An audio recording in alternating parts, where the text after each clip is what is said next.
महाकुंभ के बाद माघ मेला भी खूब चर्चाओं में है और इस माघ मेला के चर्चा के केंद्र में एक व्यक्ति भी हैं और कहा जाए एक संत भी हैं।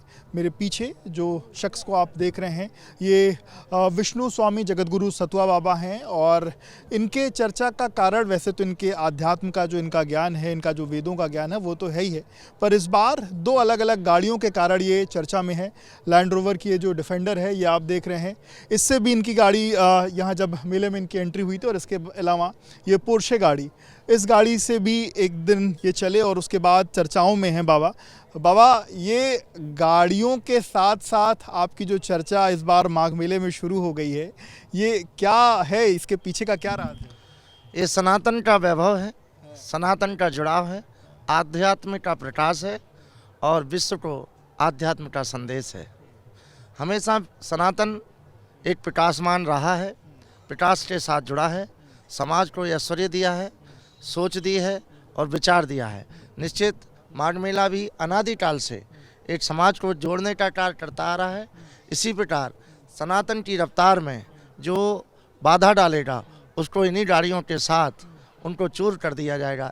इसलिए मैंने गाड़ियों को सनातन के इस माघ मेले में लाया है कि जो भारत से जुड़ेगा, भारत के समाज को तोड़ेगा और भारत को जो तोड़ने की साजिश करेगा उनको इन गाड़ियों के साथ रौंद दिया जाएगा। इन्हीं गाड़ियां सर, तो महाराज एक बार बैठते हैं, आप उधर से बैठे हम इधर से बैठते हैं और एक बार इस गाड़ी में बैठने का, जो पोर्शे गाड़ी में बैठकर भी एक महाराज जी का एक इंटरव्यू हम लोग करेंगे, क्योंकि ये बड़ी ज़्यादा चर्चा इस गाड़ी की रही।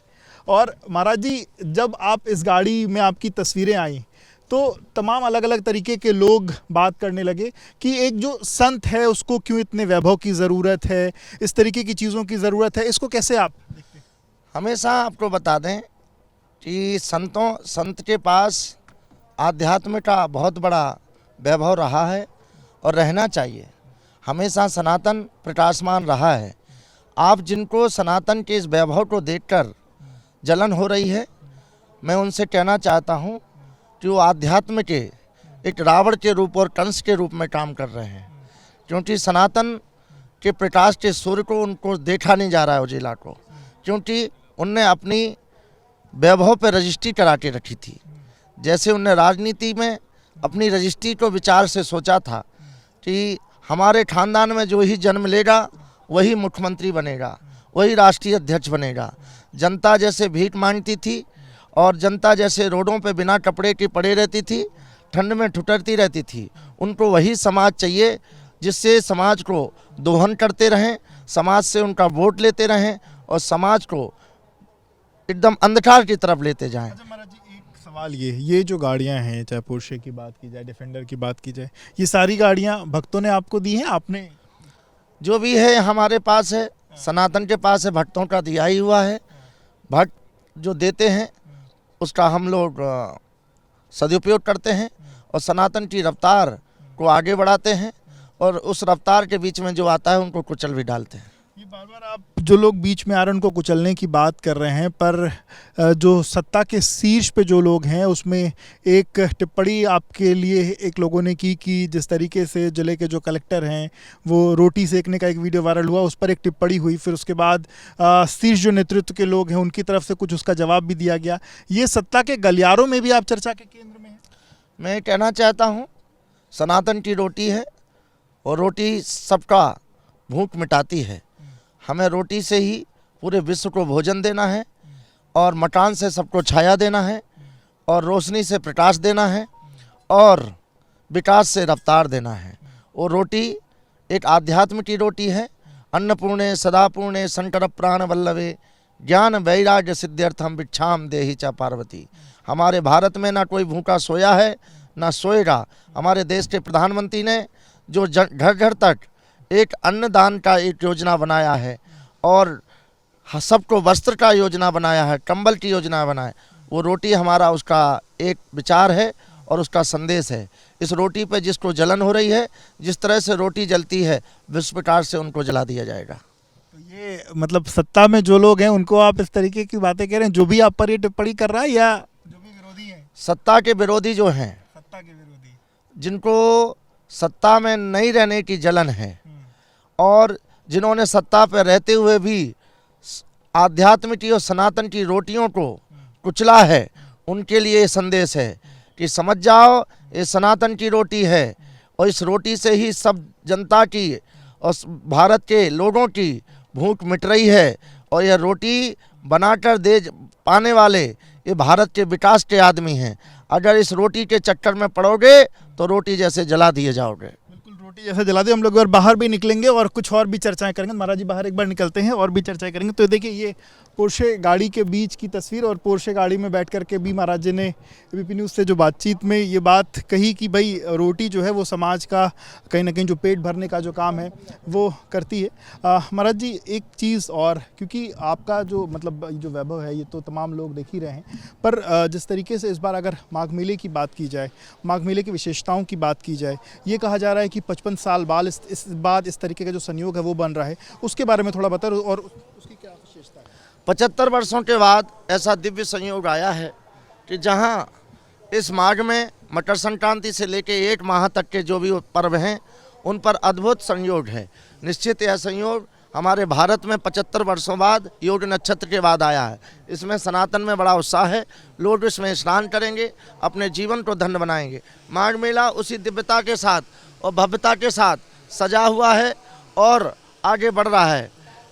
और हमें लगता है कि यह सनातन का मेला विकास का भी संदेश है, आध्यात्म का भी संदेश है और एक रफ्तार का भी संदेश है। तो जैसे हमने देखा महाकुंभ में लगभग 60 करोड़ से अधिक लोग आए और पुण्य अर्जित किया। इस बार माघ मेला में भी लगातार भक्तों की संख्या जो बढ़ रही है। जो पौष पूर्णिमा के स्नान था लगभग 30 लाख से अधिक लोग पहुंचे, आज भी बड़ी संख्या में लोग पहुंच रहे हैं। तो क्या लगता है ये कितना लंबा आंकड़ा जाएगा? 2025 के कुंभ में पूरे विश्व ने देखा था कि 75 करोड़ लोगों ने इसी प्रयाग की भूमि पर एक कुंभ में स्नान करके अपने जीवन को धन्य किया था। निश्चित पूरे विश्व ने यह सोच बना ली थी कि ऐसी कौन सी व्यवस्था है कि जहां 75 करोड़ लोगों का कई देश में तब्दील हो जाते हैं, लेकिन प्रयागराज की भूमि पर 75 करोड़ लोग आकर एक जगह कैसे ठहर सके, कैसे स्नान कर सके और कैसे सुरक्षित घर जा सके। निश्चित उसी का एक उदाहरण है, क्योंकि देश के प्रधानमंत्री जी का जो एक विश्व को जोड़ने का संदेश है, आध्यात्म को बढ़ाने का संदेश है, भारत में सभी समाज को रहने का अधिकार है। और उत्तर प्रदेश के मुख्यमंत्री योगी आदित्यनाथ जी महाराज जी ने जो समाज में एक विकास की रफ्तार दी है, सुरक्षा की रफ्तार दी है, प्रकाश की रफ्तार दी है, उसका प्रकाश है कि यह माघ मेला आपको दिखा रहा है कि पूरा विश्व एक है। भारत का कोई भी उत्सव छोटा नहीं है, बड़ा है, क्योंकि भारतीयों का है। भारतीयों का है। पर आपकी ये जो गाड़ियों की चर्चाओं के बीच में ये ठेले की भी चर्चा आ गई। आप एक दिन जो है ठेले की भी सवारी कर ली आपने। देखिए, ठेला भी हमारे जीवन का पहलू है। इस ठेले से ही कई लोग अपना घर की रोजी रोटी बनाते हैं और ठेला भी हमारे भारतीयता का एक प्रतीक है। और इस ठेले पे जो चलेगा, जो बैठेगा, जो दौड़ेगा, वो निश्चित ठेले के साथ रहेगा, क्योंकि ये गरीब से लेकर अमीर तक इस पे बैठा है। इसी से हमारे कई परिवार के लोग बैठकर भी अपना इस पे कार्य करते हुए इसी पे सब्जी बेचता है, इसी पे अपने गेहूं अनाज को ढोता है, इसी पे हर चीज़ करता है। तो निश्चित ये ठेला हमारे भारत के लोगों के घर से जुड़ा हुआ है और ये सनातन के साथ जुड़ा है। और हम सब लोग जब भारत में परिक्रमा करते थे तो इन ठेलों पे बैठते ही ठेलों पे भगवान को रखते, इस प्रकार से हम लोग भ्रमण करते थे। तो भारत का हर वस्तु क्या ज़्यादा पसंद आया? ठेला ज़्यादा पसंद है, पोर्शे पसंद है, डिफेंडर पसंद है, या क्या ज़्यादा पसंद है? हमारे लिए तो ठेला भी पसंद है, बुलेट भी पसंद है, पैदल चलना भी पसंद है, फॉर्च्यूनर भी पसंद है, डिफेंडर भी पसंद है और फरारी भी पसंद है, प्लेन भी पसंद है, ऊँट भी पसंद है। और मुझे तो पैदल चलना बहुत पसंद है, क्योंकि जिस रफ्तार से हम अपने पद तक, अपने मुकाम तक पहुंच जाएं, जल्दी हमें उस मुकाम तक पहुंचने के लिए जो भी गाड़ियां, जो भी ठेला, सभी चीज़ हम अपने जीवन में अपने रखते हैं और उससे चलते हैं। आखिरी सवाल, आज चूँकि ये जो माघ मेले के बीच में सनातनियों को आप क्या बड़ा संदेश इस माघ मेले से देंगे? मैं सबसे निवेदन करूं कि भारत को जोड़ने के साथ समाज को एक साथ रहने की ज़रूरत है। भारत को तोड़ने वाले और समाज को बांटने वालों का अब इस भारत में रहने का अधिकार नहीं है। उन सबको समझ जाना चाहिए कि जो समाज को तोड़ रहे हैं, समाज को जाति पाति में बांट रहे हैं, वो भारत में रहते हुए पाकिस्तान के एजेंट हैं। उन्हें जवाब देना चाहिए, क्योंकि भारत में भारतीयता का उनका SRI में उनकी नागरिकता खत्म कर देना चाहिए, क्योंकि जिन्होंने भारत के विरोधियों को हमेशा भारत में सम्मान दिया है। किसकी नागरिकता खत्म करने की आप मांग कर रहे हैं? ऐसा ही? देखें, जिनके पूर्वजों ने राम मंदिर, राम भक्तों पर गोलियां चलाईं, और ऐसे लोगों का हमेशा कोई भी वक्तव्य आता है तो उसी समाज के साथ जोड़ने का आता है जिन्होंने हमारे सोमनाथ को तोड़ा था, नाम लेंगे? हमारे राम मंदिर को तोड़ा था। अरे मैं कहना चाहता हूं अखिलेश यादव जी से कि वो सोच लें कि राम के भक्तों पे गोली चलाने वाले भारत में राजनीति की बात करते हैं, समाज को जोड़ने की बात करते हैं। जब तुम्हारे पास सत्ता थी तो क्यों नहीं जोड़ा?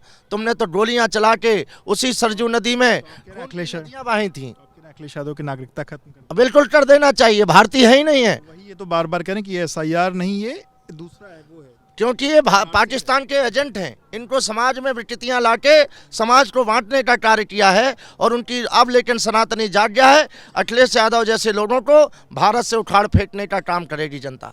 मुख्यमंत्री योगी का बड़ा आशीर्वाद आपको मिलता रहे। योगी आदित्यनाथ जी महाराज जी एक गोरक्षपीठ के पीठाधीश्वर हैं, संत समाज के गौरव हैं, हर हिंदू के हिंदू हृदय सम्राट हैं।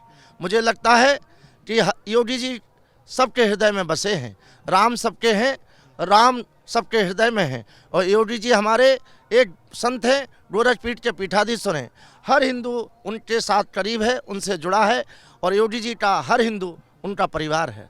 तो देखिए, आप संतोषाचार्य सतवा बाबा को सुन रहे थे। अलग अलग गाड़ियों से भी ये चर्चा में आए, तो ठेले से भी चर्चा में। उनका कहना है कि जो चीज़ आपको अपने गंतव्य तक सही समय पर पहुंचा दे, वो सारी चीज़ें जरूरी। साथ साथ उन्होंने कहा कि जो भी लोग देश विरोधी गतिविधियों में संलिप्त हैं, उनकी नागरिकता खत्म कर देनी चाहिए। उन्होंने यहाँ तक मांग करी कि अखिलेश यादव की भी नागरिकता खत्म कर देनी चाहिए, क्योंकि वो राम के विरोध में वो बोलते हैं। इस तरीके की बातें सतवा बाबा ने ABP न्यूज़ से कहीं।